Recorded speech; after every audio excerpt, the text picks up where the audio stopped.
Hello, hello. Welcome back to the Luana English Podcast, the show where we level up your English while talking about things that actually matter. I'm your host, Luana. And I'm Josimar. It's great to be back in the booth. How are you feeling today, Luana? You're looking very energetic. That's because I started my morning with a superfood smoothie, Josimar. Kale, chia seeds, and some berries I can't even pronounce. I feel like I could run a marathon. Well, you might want to hold that thought. Today, we're actually diving into the world of food myths. We're talking about whether superfoods are actually magic, and we're looking into the future of food, lab-grown meat. Oh, I might be in trouble then. Let's get into it. Okay, Josimar, be honest with me. Did I waste my money on these expensive chia seeds? Everyone on social media says they are a miracle food.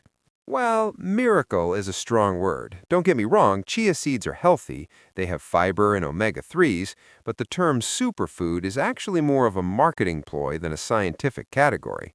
A marketing ploy? So scientists don't use the word superfood?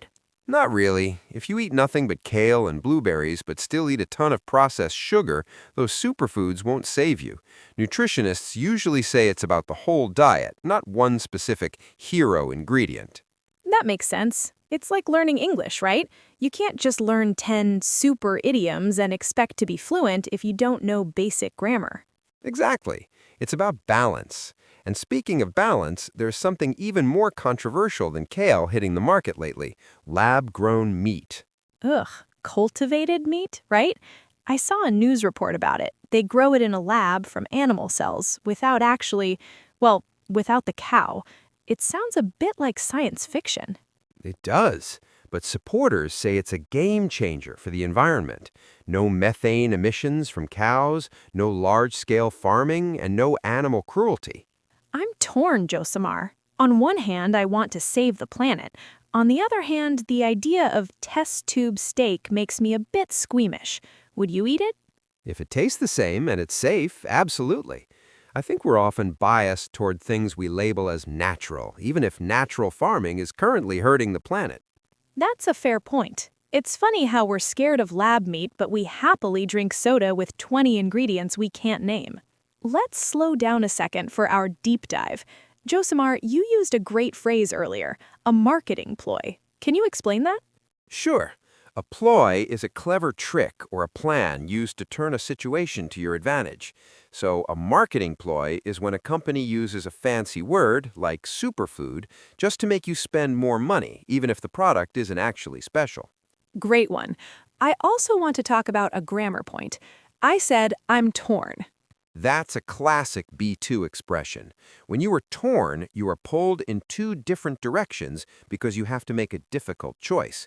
You like the environmental benefit of lab meat, but you dislike the idea of how it's made. You are torn between the two. Exactly. And lastly, let's look at the word squeamish.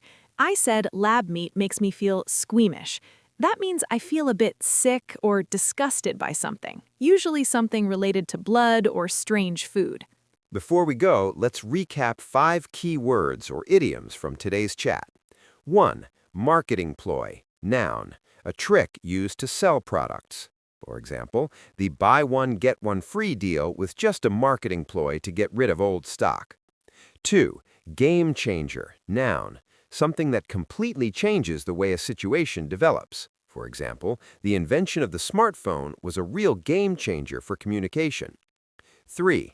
To be torn, adjective, idiom, to be unable to decide between two options.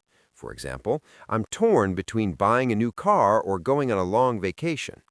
4. Squeamish, adjective, easily disgusted or made to feel sick. For example, I'm too squeamish to watch horror movies with lots of blood. 5. Debunk, verb, to prove that a common belief or myth is false. For example, the documentary helped debunk the myth that you need to eat meat to be strong. Wow, I feel like I've learned a lot, and I might save some money on my next grocery trip. Just eat your vegetables, Luana. They don't need a super label to be good for you. True. Thanks for listening, everyone. Your call to action for today.